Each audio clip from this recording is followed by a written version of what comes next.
నమస్తే, welcome to editor analysis. బంగ్లాదేశ్లో ఉగ్ర రక్కసి కోరలు, ఆర్మీ క్యాంపుపై బుల్డోజర్లతో దాడి, దౌత్య సరిహద్దుల్లో ముంచుకొస్తున్న ముప్పు, Dhaka to Delhi high alert. మరి ఆర్మీపైనే ఉగ్రవాదుల మైండ్ గేమ్, ప్రారంభానికి ముందే క్యాంపు ధ్వంసం, జియోపాలిటిక్స్లో సరికొత్త ప్రకంపనలు, రంగంలోకి యాషిన్ ఫోర్స్, AK-47ల మోత, సైనిక స్థావరాలు నేలమట్టం. మరి భారత సరిహద్దు భద్రతకు విసిరిన బహిరంగ సవాల్ ఇది. చిట్టగ్యాంగ్ అడవుల్లో అసలు ఏం జరుగుతుంది? అంతర్జాతీయ భౌగోళిక రాజకీయాల్లో, ముఖ్యంగా భారత ఉపఖండంలో శాంతి భద్రతలను పూర్తిగా కాలరాసేలా ఒక భయంకరమైన వ్యూహం అమలైంది. మన పొరుగు దేశం బంగ్లాదేశ్లో ఉగ్రవాదులు బరితెగించారు. ఏకంగా దేశాన్ని రక్షించే సైనిక స్థావరంపైనే బుల్డోజర్లతో విరుచుకుపడ్డారు.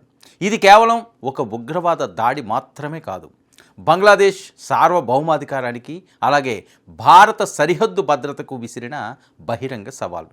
ఈ నెలాఖరులో, అంటే మే 31వ తేదీన ఆ దేశ హోంమంత్రి సలాహుద్దీన్ చేతుల మీదుగా ప్రారంభం కావాల్సిన ఒక హై సెక్యూరిటీ సంయుక్త మిలిటరీ బేస్ను ప్రారంభానికి ముందే ఉగ్రవాదులు నామరూపాలు లేకుండా తుడిచిపెట్టేశారు.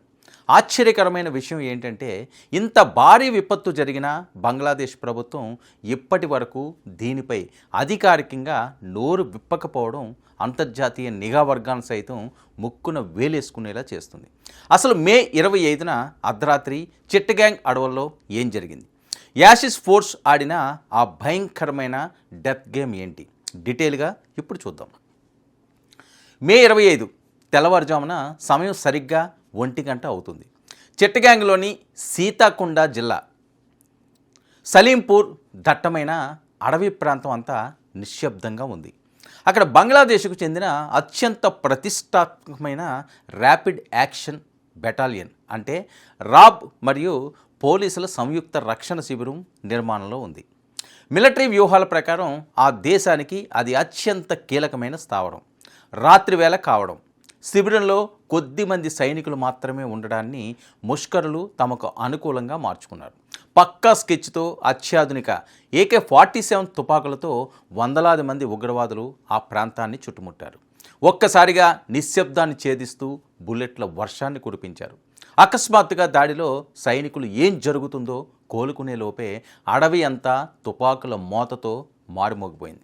అయితే ఈ ఉగ్రవాదులు కేవలం కాల్పులు జరపడానికి రాలేదు, అంతకు మించిన ఒక భయంకరమైన విధ్వంసక ప్రణాళికతో వచ్చారు. సైన్యం ఎదురుదాడికి దిగితే ఢాకా నుంచి లేదా సమీప జిల్లాల నుంచి అదనపు బలగాలు, సైనిక వాహనాలు రాకుండా ఉండడం కోసం వారు ముందే ఒక మైండ్ గేమ్ ఆడారు.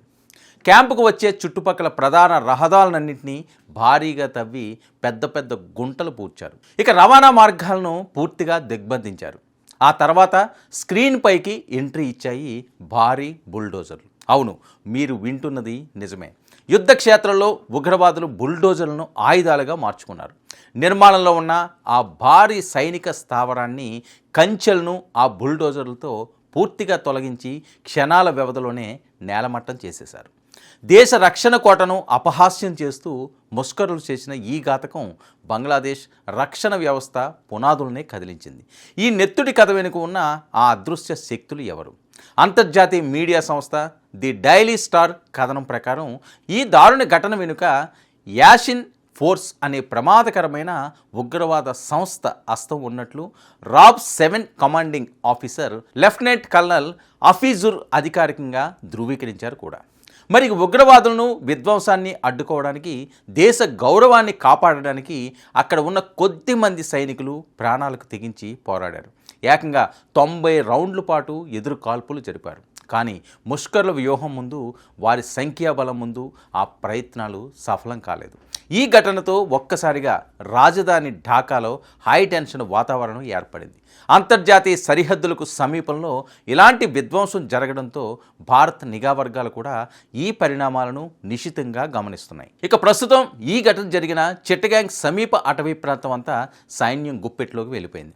సుమారు 3000 ఎకరాల్లో విస్తరించి ఉన్న ఈ అడవి సాధారణమైన ప్రాంతం కాదు. నిలువెత్తు కొండలు, లోతైన లోయలు. మరి దట్టమైన చెట్లతో కూడిన అత్యంత దుర్భేద్యమైన ప్రాంతం ఇది. ఈ భౌగోళిక పరిస్థితుల వల్లే చాలా కాలం దీనిపై బంగ్లాదేశ్ సైన్యానికి పూర్తి నియంత్రణ లేకుండా పోయింది. దీన్ని ఆసరాగా చేసుకునే 2021లోనే ఉగ్రవాద సంస్థగా ప్రకటించబడిన ఈ యాషిన్ ఫోర్స్ చాలా కాలంగా ఈ అడవుల్లో సమాంతర రాజ్యాన్నే నడిపేస్తుంది. మరి ఈ దుర్భేద్య ప్రాంతాన్ని తిరిగి తమ ఆధీనంలోకి తెచ్చుకోవడానికి ఉగ్రవాదుల ఏరువేతకు బంగ్లాదేశ్ సైన్యం ఇక్కడ బేస్ క్యాంప్ నిర్మించాలని చూసింది. కానీ ఆ ప్రయత్నాన్ని ప్రారంభంలోనే తుంచేయాలని ఉగ్రవాదులు ఈ ఘాతకానికి ఒడిగట్టారు. ఈ ఊహించని దెబ్బతో బంగ్లాదేశ్ రక్షణ శాఖ ఒక్కసారిగా అలర్ట్ అయింది. సలీంపూర్ అడవులను ముట్టడించడానికి వేలాది మంది సైనికులను రంగంలోకి దించింది. అత్యాధునిక ఆయుధాలతో స్నిప్పర్లతో కొండ కోణంలో జల్లెడ పడుతున్నారు. అనుమానితులను అదుపులోకి తీసుకుని 3rd డిగ్రీ విచారణ జరుపుతున్నారు. కానీ ఈ దాడి వెనుక కేవలం యాషిన్ ఫోర్స్ మాత్రమే ఉందా, లేక అంతర్జాతీయంగా బంగ్లాదేశ్లో అస్థిరత సృష్టించాలనుకుంటున్న ఇతర దేశాల నిఘా సంస్థల హస్తం ఏమైనా ఉందా అనే కోణంలో దౌత్యపరమైన విశ్లేషణలు ఇప్పుడు మొదలయ్యాయి. ఇక ఈ అటవీ ప్రాంతం గంజాయి ఆయుధాల అక్రమ రవాణా చేసే మాఫియా కూడా ఈ ఉగ్రవాదులకు సహకరించిందా అనే అనుమానాలు కూడా వ్యక్తం అవుతున్నాయి. ఏది ఏమైనా చిట్టగాంగ్ అడవులు ఇప్పుడు ఒక అగ్నిగుండంలా మారాయి. భారత్కు పొరుగున ఉన్న దేశంలో, అది కూడా అంతర్జాతీయ సరిహద్దులకు అత్యంత వ్యూహాత్మకమైన ప్రాంతంలో ఉగ్రవాదులు ఇంతలా తెగబడడం ఖచ్చితంగా ఆందోళన కలిగించే విషయమే. బంగ్లాదేశ్ అంతర్గత భద్రత క్షీణిస్తే ఆ ప్రభావం నేరుగా భారత్పై కూడా పడే అవకాశం ఉందని అంతర్జాతీయ జియో పొలిటికల్ విశ్లేషకులు హెచ్చరిస్తున్నారు. మరి ఈ సవాల్ను బంగ్లాదేశ్ సైన్యం ఎలా ఎదుర్కొంటుంది? యాషిన్ ఫోర్స్ను అడవుల నుంచి పూర్తిగా తుడిచిపెట్టడానికి ఎలాంటి ఆపరేషన్కు శ్రీకారం చుట్టబోతుంది అనేది రానున్న రోజుల్లో చూడాలి. ఇది ఈనాటి editor analysis. Stay tuned to 99 news.